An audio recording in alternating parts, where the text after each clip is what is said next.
안녕하십니까, 김성구입니다. 오늘은 무와 윤회에 대한 12번째 강의로서 어린아이들의 전생 얘기에 대해서 한번 살펴보도록 하겠습니다.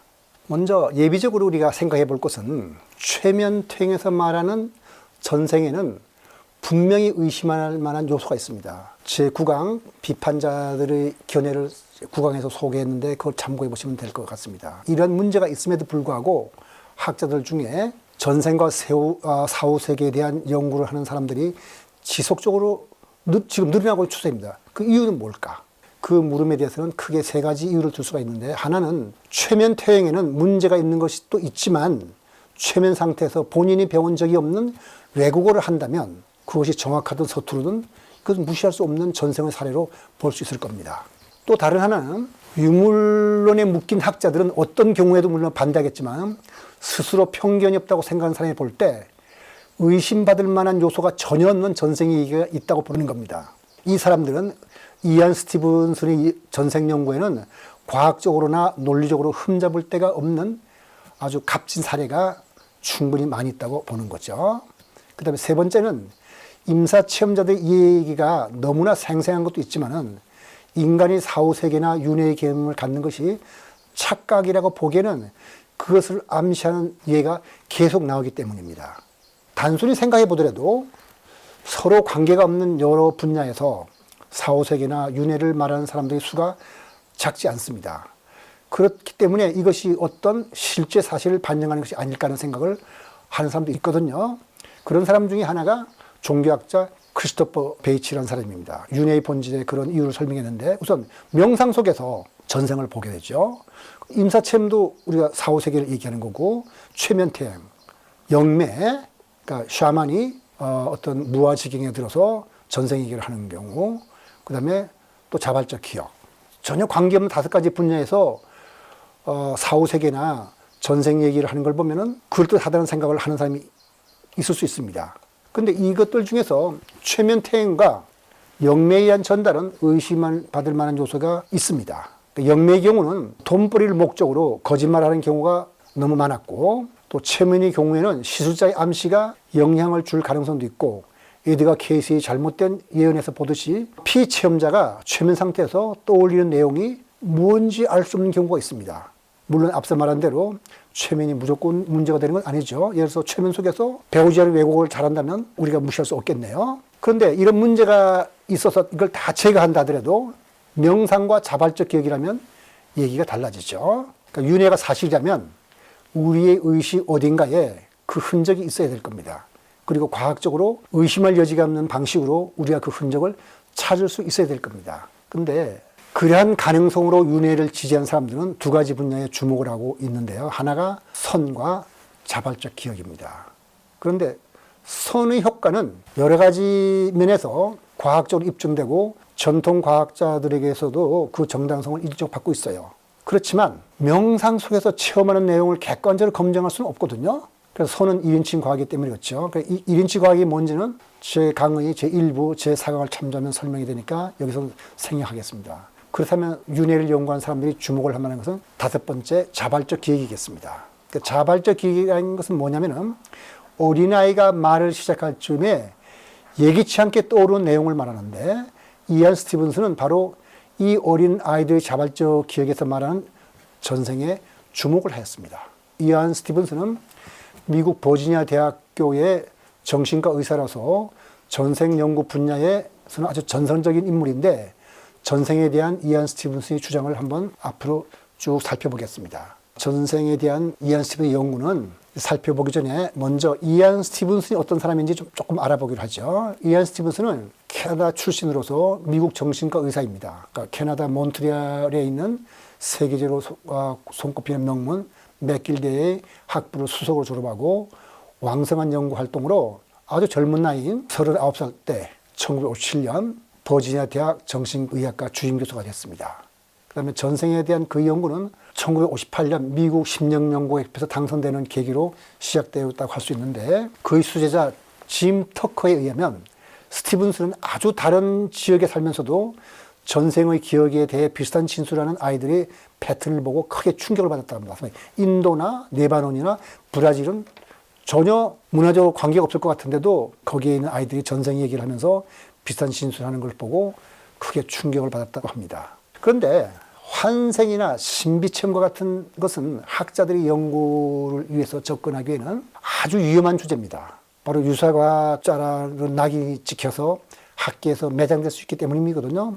실제로 그런 예를 들 수 있습니다. 제가 7강에서 소개한 알렉산더 캐논도 티베트 여행에서 경험한 신비체험을 기록했습니다. 더 인비지블 인플루언스라는 책을 출판하고 나서 정신과 의사로 근무하던 병원에서 해고당했습니다. 이상한 소리를 한다고 해서. 그랬다가 다시 복직된 경험이 있습니다. 그 다음에 물리학자로서 조셉슨 효과로서 1973년 노벨 물리학상을 받은 케임브리지 대학의 조셉슨도 신비체험을 진실이라고 주장했다가 학계에서 매장돼가지고 지금까지 폐인처럼 지내고 있습니다. 이렇게 위험한 주제입니다. 사실은. 이안 스티븐 역시 그런 분위기에서 자유롭지 못했습니다. 그가 근무하던 대학에서 어려움을 겪었는데, 예를 들면 칼텍에서 물리학을 전공하고 제록스의 복사 기술을 발명한 발명가인 체스터 칼슨이 1968년 당시로서는 거금에 해당하는 100만 불을 학교에 기부하고 스티븐스 연구를 지원하겠다고 하자 학교에서는 이상한 주제의 연구에 대한 지원을 우리가 할 필요가 있는가 하고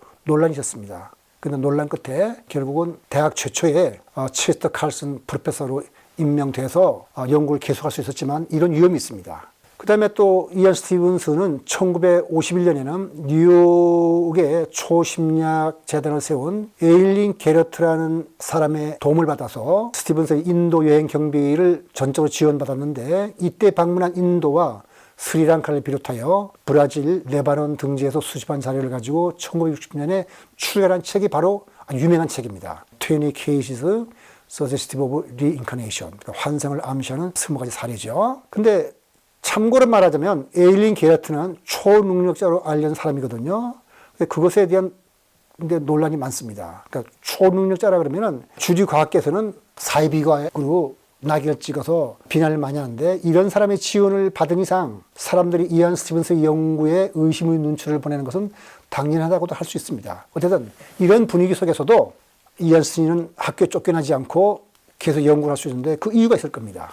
그러니까 많은 비난과 의심의 눈초리에도 불구하고 이안 스티븐슨이 굽히지 않고 전생 연구에 매진할 수 있었던 것은 그가 이미 학계에서 명성을 얻고 있었고 그의 연구가 워낙 치밀해서 지지자들이 많았기 때문입니다. 그러니까 지지자들의 도움으로 이안 스티븐슨은 버지니아 대학교에 1967년 지각연구소를 설립하고 2002년까지 이 연구소 책임자로 있었습니다. 그 다음에 후임으로는 이안 스티븐의 제자인 짐 터커에 물려줬죠. 그 이안 스티븐 박사는 3,000명에 가까운 어린아이들의 자발적 기억을 수집하고 수많은 저술과 논문을 통해 엄청난 양의 전생 사례를 발표합니다. 또 전생 문제에 관해서 대략 300편의 논문과 14권의 책을 저술하니까 논문이 옳고 그르곤 별 문제지만은 엄청난 활동인 거죠. 그 연구에 대해서 미국 의학협회 학술지는 스티븐슨이 제시한 전생 사례를 뭐라고 평했냐면 냉정하고 공들여 수집한 것들이며 전생의 개념이 아닌 다른 개념들로서는 설명하기 어렵다고 1975년에 평했습니다. 그리고 1977년에는 신경과학 학회지는 거의 모든 지면을 스티븐슨의 연구에 할애했다고 할 정도로 윤회를 뒷받침할 수 있는 최소의 증거들을 꼼꼼하게 추려내고, 그다음에 그의 명저들은 이 주제에 관심 있는 학생들에게 필독서를 꼽힌다고 합니다. 그 다음에 정신과 의사이자 정신분석가로서 금지된 성적 욕망이라는 개념을 도입한 정신의학계의 저명인사인 해럴드 리프는 이런 말을 했습니다. 스티븐슨을 가리켜서 조직적이고 꼼꼼한 연구인이라고 평한 뒤 한마디 덧붙였습니다. 스티븐슨은 큰 실수를 했거나 아니면 20세기의 갈릴리오로 알려질 것이다. 물론 스티븐슨의 연구에 대한 비난과 비판도 많이 있습니다. 이러한 비판과 비난들은 우리가 새로운 것 접할 때 우리의 생각을 넓혀주기 때문에 앞으로 이 비난과 비판들을 이 강의에서 살펴보기로 하겠습니다. 우선 전생 사례로 인정하는 기준이 뭐냐 하면은 스티븐슨과 짐 터커는 지금 제가 말씀드리는 그 아래에서 말하는 두 가지 이상의 조건이 채워지면 전생 사례의 파일에 등록했다고 합니다. 하나는 뭐냐면 재탄생에 대한 예언입니다. 단순히 나는 다시 태어날 것이다와 같은 진술이 아니고 구체적으로 나는 이러이러한 상황에서 태어나서 이러이러한 일을 할 것이다. 예를 들어서 부모는 누구일 것이다. 이런 말이 예언을 하고 실제로 태어나서 그런 일이 있으면 그거를 재탄생에 대한 예언으로 받아들였고요. 태몽. 바로 직전에 전생의 인격이 현생의 모친에게 꿈에 나타나서 당신이 아들로 태어나겠다고 말하는 겁니다. 이런 것도 전생사로 수집하고, 그다음에 모반이나 선천적 결합. 모반이라는 건 태어날 때 우리 몸에 가지고 있는 어떤 흔적인데, 예를 들어서 갓난아기 어떤 상처 비슷한 흔적이나 신체적으로 이상한 모양을 갖고 있습니다. 그런데 걔가 전생 얘기를 하면서 죽었을 때 그 근처에서, 바로 모반이 있는 그 근처에서 어떤 칼에 찔렸거나 불에 데웠거나 이런 일을 얘기한다면 바로 전생에 있었던 그 사건과 모반과 연결됐다고 봐서, 적어도 모반이나 선천적 장애가 그 아이가 탄생했을 때 바로 즉시 혹은 아무리 늦어도 몇 주 안에 얘가 이런 모반이 있고 이 모반은 전생에 있었던 사건과 연관됐다 한다면 그것도 전생 사례로 수집했다 그럽니다. 그럼 자발적 기억, 전생을 진술하는 아이가 당사자가 반드시 아이여야 됩니다. 이때 한 사람 이상의 어른이 이 이야기였다는 증언이 필요하고요. 그러면 당사자가 전생의 인물이 지닌 데 대해서 정확하게 말해야 하고 전생에 썼던 물건을 알아보는 경우도 있습니다. 이 경우도 전생사례로 수집하고, 그럼 당사자가 전생의 자신이 지니고 살았다고 믿어지는 특이한 행동거지를 그대로 또 보여준다고 한다면 이 6가지 중에서 2가지가 해당된다면 스티븐슨과 짐 터커는 전생 사례로 받아들였다고 합니다. 이런 거 예를 들어서 검토한 사례들을 볼 수 있는데, 유명한 것은 테니 케이지스 서제스트 오브 리인카네이션이지만 저는 좀 설명에 좀 편하게 하기 위해서 Children Who Remember Previous Life, 전생을 기억하는 아이들이라는 책에서 나오는 비센 찬드 얘기를 여러분들에게 소개하겠습니다. 비센 찬드 카포르는 1921년 인도 바레일리시에 있는 굴함 집안에서 태어났다고 합니다. 그러니까 돌이 지나서 6개월쯤 됐을 때 비세는 바레일리시로부터 50마일쯤 떨어진 필리히비트 마을에 대해서 묻기 시작했다고 합니다. 그러니까 시간이 지남에 따라서 비세는 쉬지 않고 필리히비트에 있었던 그 전생 얘기를 가족들한테 합니다. 가족들이 고통이 심해졌다고 하는데 1926년 여름 비세는 그의 전생을 아주 정확하게 기억한다고 주장하면서 자기 이름은 전생에 락사미 나라얀이었고 아버지는 대지주소 부어였다고 합니다. 그리고 삼촌 이름도 기억한다고 하면서 하르 나라얀이라고 했는데 나중에 알고 보니 그는 락세미 나라얀의 아버지였습니다. 요거 하나 틀렸죠.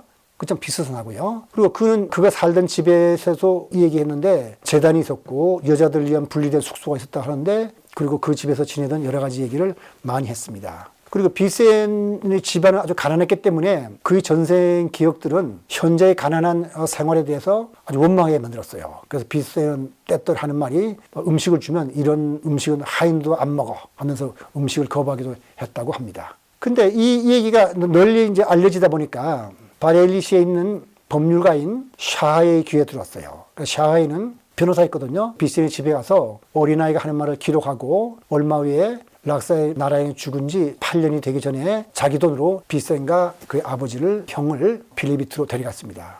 그러니까 샤하이는 1920년 8월 중앙지에다가 중앙지 이름이 더 레드에 보고서를 냈는데, 락사미가 살던 집의 옛날 구조는 비센이 말한 대로였고 친구 집도 알아보았다고 합니다. 그럼 락사미가 다니던 공립학교에 데리고 갔더니 비센은 옛날 그가 다니던 교실로 달려가갖고 누가 옛날 사진을 꺼내자 비센 사진 속에서 락사미 나라얀의 같은 반 학생들을 알아보고 지적했는데, 그들 중 하나는 구경하러 온 군중들 속에서 있었다고 합니다. 그리고 그 학생이 그들의 선생님에 대해서 물어보자 비센은 정확하게 그 선생님을 묘사했다고 합니다. 그 밖에도 소녀는 여러 가지 얘기를 했는데 그 지역 상인들이 그 말이 다 옳다고 말해줬고, 또 비센에게는 타블라라는 악기 한 부를 줘줬는데 비센은 가난한 집에 태어났기 때문에 타블라라는 악기를 본 적도 없다고 하는데, 근데 비센은 마치 락사미 나라얀이 연주하듯 악기를 능숙하게 연주합니다. 타블라라는 악기는 사실은 락사미가 연주하던 악기였거든요. 그래서 락사미 나라얀 어머니가 비센을 만났을 때는 즉각적으로 서로에 끌려가지고 비센은 어머니가 묻는 말에 척척 대답했고 락사미의 개인 하인들의 이름도 다 알았다고 해요. 그리고 그들에 대한 묘사도 정확하게 했다고 합니다. 그리고 그 하인들에 속한 계급도 카스도 다 말했고요. 이런 것들을 다 샤하이가 기록을 한 거죠. 그러니까 집안 식구들은 락사미 나라얀의 아버지가 죽기 전에 보물을 어디다 감춰뒀는데, 근데 어딘지를 몰랐어요. 근데 비세한테 그걸 묻자 소녀는 그 장소를 알려줬고 얼마 후에 정말 그 장소에서 금화상자가 발견됐다고 합니다. 그래서 마지막으로 비센 찬드의 형이 비센은 우르드를 배우기 전에 어릴 때 우르드를 읽었다고 증언을 했고, 비센의 아버지는 집에서도 비센을 가끔 우르드를 말했다고 선서를 했습니다. 자, 이 사례를 조사하는 데 있어서 이안 스티븐스는 믿을만한 법률가가 일찍부터 그 기록을 보관하고 있고 관계된 주요 인물들이 살아있어서 비센의 기억에 대해서 확인할 수 있기 때문에 이 사례는 매우 의미 있고 값진 사례라고 주장했습니다. 락사미를 아는 사람들이 아직도 많이 살아있고 비센이 필리비티에 가기 전에 한 말이 거의 다 진실임을 확인해 주었거든요. 더욱이 스티븐슨에 의하면 속임수의 가능은 거의 없었습니다. 비센 차한대 가족들이 락사미 나라의 가족들로부터 얻을 것이 없었기 때문입니다. 왜냐하면 락사미 나라에 죽은 다음에 그 집안이 몰락했기 때문에 그렇거든요. 이것과 유사한 대부분 사례에서 같이 일어난 일들은 경제적인 이익을 기대하는 것으로는 설명할 수 없었습니다. 그 다음에 트웨니 케이시 서시터 오브 리인카네이션에 나오는 첫 번째 인물이 수완 라타인데 그 수완 라타, 그 다음에 나중에 말하선 제임스 라이닝 것 등 어린아이들의 자발적 기억은 대략 이와 비슷한 것입니다. 근데 이거 말고 조금 특이한 경우를 하나 더 살펴보기로 하겠습니다. 그것은 뭐냐면 샤라다의 케이스인데 배우지 않은 언어라는 책에 나오는 건데 우타라 후다는 1941년 3월 14일 나그푸르에서 태어났습니다. 이 여인은 보통 사람과 같은 어린 시절을 보냈고 대학을 다녔고 대학원 과정에서 잉글리시 앤드 퍼블릭 어드미니스트레이션으로 학위까지 받았습니다. 그런데 32살이 되었을 때 행동이 이상하게 하게 됐어요. 그리고 그녀가 평소에 사용하던 마라테어가 아닌 이상한 말을 하였는데 그 이상한 말을 알고 보니까 벵갈어였습니다. 그러니까 1974년 3월 초에는 우타라의 인격에 주기적인 변화가 와가지고 이런 주기적인 변화가 오는 일이 50번도 더 일어났는데 매번 인격이 바뀌는 시간은 대략 40일 정도에서부터 2시간 정도였습니다. 2시간이나 40일 가까이는 딴 사람이 되는 거죠. 그 뭐라 그러냐면 인격이 변할 때 우타라는 자신을 샤라다라고 불렀고 자기 아버지는 벵갈에 있는 산스크리트 학자이고 자신은 벵갈의 슈바푸르라는 곳에 있는 내과 의사 위시반타의 아내인데 24살에 임신해서 7개월인 상태에서 뱀에 물려 죽었다고 합니다. 그다음에 조사한 바에 의하면 샤라다의 인격일 때 그녀는 벵갈어로 말하고 쓰고 대화를 했으며 우타라일 때 하던 말을 이해하지 못했습니다. 그 다음에 사라다로서의 우타라는 19세기 벵갈 여인이 하는 행동을 그대로 했고 그녀가 정상적인 방법으로는 알 수 없는 사람들과 사건에 관한 정보를 말했습니다. 그리고 이완 스티븐슨이 아닌 사회심리학자 아코 카르도 스티븐슨과 독립적으로 샤라다의 사세를 조사 연구해가지고 스티븐슨이 조사한 것과 비슷하다는 결론을 얻었습니다. 그러면 이제 이 두 가지 경우, 비시안의 경우와 샤라다의 경우를 놓고 본다면 자발적으로 최면도 아니고 자발적으로 그런 기억이 떠올랐는데 이걸 어떻게 받아들여야 될 건가 하는 문제가 생깁니다. 이것이 거짓이나 속임수로 간다면 생각할 필요가 없지만은 임사체험의 경우처럼 어떤 사람의 머릿속에 어떤 사건에 대한 정보가 떠오른다면 우리는 인간의 정신을 이해하기 위해서 이것을 어떻게 설명할 수 있어야 합니다. 이걸 전생의 개념 없이 설명할 수 있는가 하는 것이 바로 이안 스티븐슨이 묻는 겁니다. 그러니까 이안 스티븐슨이 묻는 것은 이런 사례가 수천 개가 넘는데 이런 사례를 어떻게 설명하는 것이 가장 좋을까 하는 겁니다. 이안 스티븐슨은 전생이 있다는 것이 아니라 이런 사례를 설명할 수 있는 가장 좋은 개념이 무엇인가. 그러다가 생각하다 보니까 자기 생각에는 전생을 인정하는 것밖에 없지 않느냐 하는 것이 이안 스티븐슨의 생각입니다. 전생을 받아들일 수 없는 사람들이 생각하는 것 중 하나는 전생의 개념이 없이 잠재기억이나 유전적 기억과 같은 다른 대안적 개념으로도 설명할 수 있다는 것입니다. 그러니까 즉 요약하자면 이런 겁니다. 이안 스티븐슨은 이런 사례를 수천 건을 제시하고 이걸 설명할 수 있는 것이 뭐냐. 이안 스티븐슨은 전생의 개념을 받아들이는 것이 가장 좋은 방법이다. 반대한 사람들은 그거 말고도 잠재기억이나 유전적 기억과 같은 다른 대안적 설명으로도 설명할 수 있다는 겁니다. 그러면 우리는 다음 강의에서는 이 대안론에서 생각해 보기로 하겠습니다. 오늘 강의는 여기서 마치도록 하겠습니다.